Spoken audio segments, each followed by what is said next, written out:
അയത്തുള്ള ഖാംനയുടെ മരണം ആ വിധത്തിലുള്ള ഒരു കൊലപാതകം ഒരിക്കലും ഇറാൻ പ്രതീക്ഷിച്ചിരുന്നില്ല. ഇറാന്റെ ഭാഗത്തു നിന്ന് ഇവിഷയത്തിൽ ശക്തമായ ഒരു പ്രതികാര നടപടി ഉണ്ടാകുമെന്ന് ഉറപ്പായിരിക്കുന്നു. തങ്ങളുടെ ആത്മീയ നേതാവിനെ കൊന്ന കൊലയാളികളെ അവർ വെറുതെ വിടുകയില്ല എന്നത് ഉറപ്പാണ്.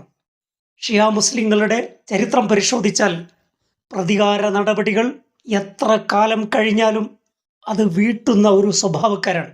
അവരുടെ റിവഞ്ച്, അവരുടെ പ്രതികാരദാഹം, അവരുടെ ശാസ്ത്രവും കാലങ്ങൾക്കപ്പുറം, ചരിത്രങ്ങൾക്കപ്പുറം, നൂറ്റാണ്ടുകൾക്കപ്പുറം നടന്ന കർബലയിലെ പ്രവാചക പൗത്രന്മാരെ കൊന്നയോട് കടുത്ത ശത്രുത പുലർത്തുന്നവരാണ് ഷിയ വിഭാഗം.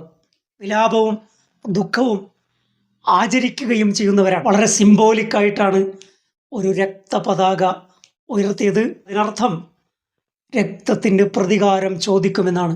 ടെഹ്റാൻ ടൈംസിലെ റിപ്പോർട്ട് അനുസരിച്ച് റവല്യൂഷണറി ഗാർഡിൻ്റെ പ്രധാനിയായ മേജർ യഹിയ റഹീം സഫാവി ബെഞ്ചമിൻ നെതന്യാഹുവിനോട് പറയുന്നത്, നിങ്ങളുടെ എല്ലാ ചലനങ്ങളും ഞങ്ങൾ കാണുന്നുണ്ട്. ഏത് മീറ്റിങ്ങിൽ പങ്കെടുക്കുന്നു, എവിടെ പോകുന്നു എന്നത് ഞങ്ങൾക്കറിയാം. കരുതിയിരിക്കുക, ഖാംനയുടെ അതേ വിധി നിങ്ങളെയും തേടിയെത്തും എന്നാണ് യഹിയ റഹീം സഫാവി വ്യക്തമാക്കുന്നത്. പരസ്യമായ വെല്ലുവിളിയാണ്.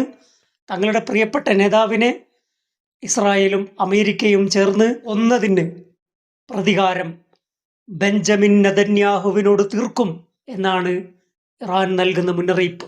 ഷിയ വിഭാഗത്തിൻ്റെ, ഷിയ മുസ്ലിങ്ങളുടെ ആ സെക്റ്റിൻ്റെ ഒരു സ്വഭാവം പരിശോധിച്ചാൽ പ്രതികാര നടപടിയുടെ ഒരു പാരമ്പര്യം അവർക്കുണ്ട്.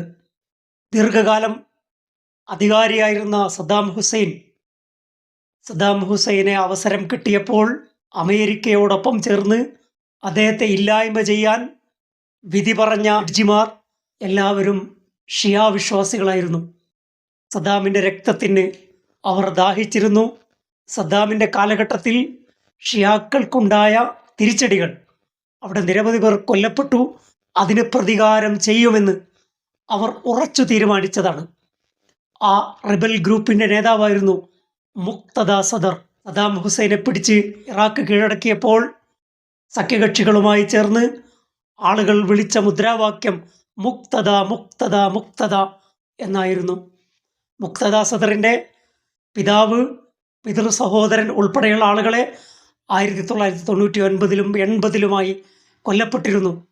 ഷിയ ഗറില്ല ഗ്രൂപ്പിൻ്റെ നേതാവായിരുന്നു മുഖ്തദ സദർ ഗ്രൂപ്പിൻ്റെ പ്രതികാര നടപടി പിന്നീട് അവർ സദ്ദാം ഹുസൈൻ്റെ നേരെ നടപ്പാക്കി.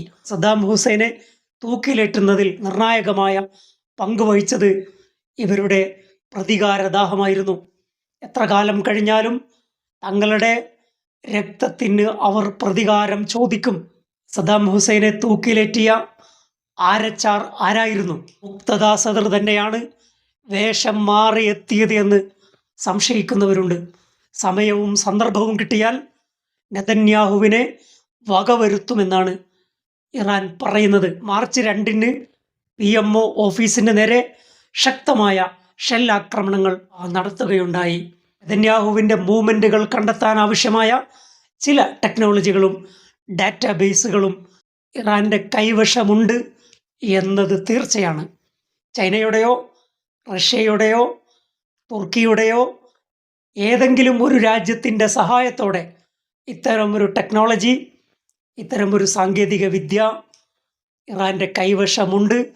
അതുകൊണ്ടാണ് ഇറാൻ കൃത്യമായ ഒരു താക്കീത് നൽകിയിരിക്കുന്നത്.